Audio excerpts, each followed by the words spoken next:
Yes. Yes.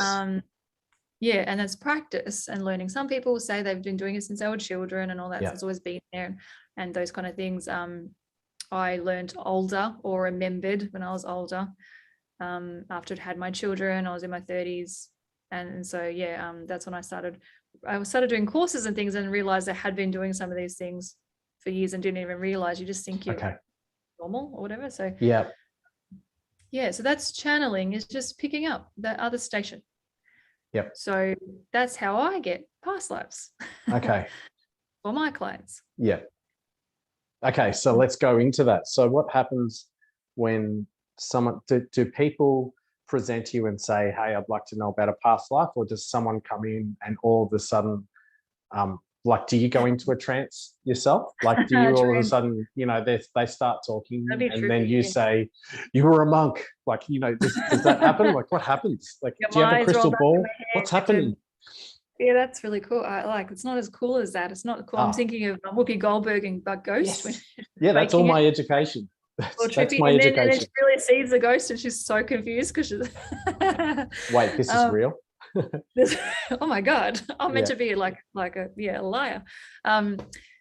You know, it's not that weird. I have both. So I have people that, because they know I do past life healing and that's my jam and I love it, that they're just curious and stuff. So and they want to know, but they often will, if they come into me for past life healing, they'll say, it's similar to what you do. They'll say, I'm curious of why this issue in my life keeps happening and I'd love to know if there's past life attached to it because I can't think of any other reason.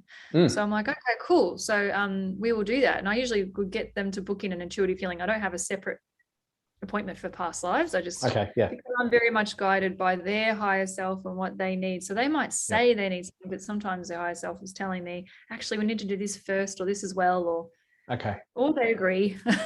And we go with it. So and so I might, so I start the past life session off with, they might be laying down or sitting in the chair, but I'll say, all right, so I just start tuning in and say, okay, the intention is we want to visit, just to say the issue is just say something really obvious, like they've just don't like being submerged in water. And they're like, I don't know what, I don't remember a childhood reason, like I don't remember nearly drowning or anything like that. So why am I scared of this?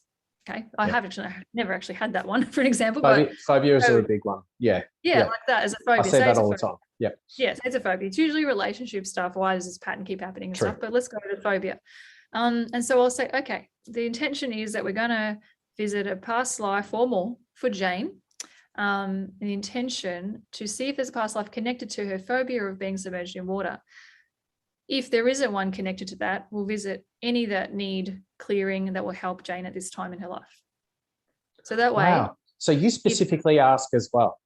I will, yeah. If they came with an issue that they would like to, they might just even want to know, look, I've had issues with my dad all my life and I want to know if we've had a past life together. So I'll say, so they've already got an inkling. We've been together.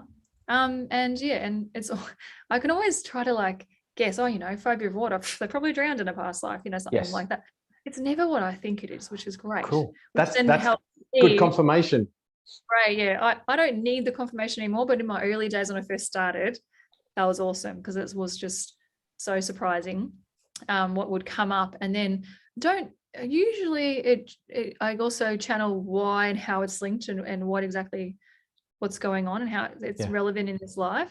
Yeah. But not always. Sometimes they're not as obvious. And we don't need to waste time in the session trying to figure out every little detail. I just clear it and heal it. So you'll do, I kind of cheat and I feel like I'm cheating when you talk about all that. You would have learned all this stuff, right? About how to do help with the trauma and the steps and the guidance and stuff. And I literally just go with the help of the universe. It's not me.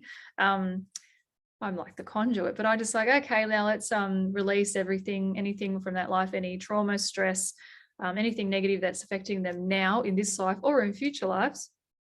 We would like to clear that now. And I send it off, I do a little thing with my hand, send it away to the universe. I see it in my head transmuting into love. It's left them, their subconscious and their consciousness, whatever's there, gone. Then I'd also add in any great knowledge, experiences, anything great from that life that's possible, even if it was a really horrible life that I got shown. And if there is anything good, bring that into their subconscious, and so they can bring it into their conscious self if needed in this life. if it would be helpful or in future lives. And then we bring that in and then it's done. Like, bam.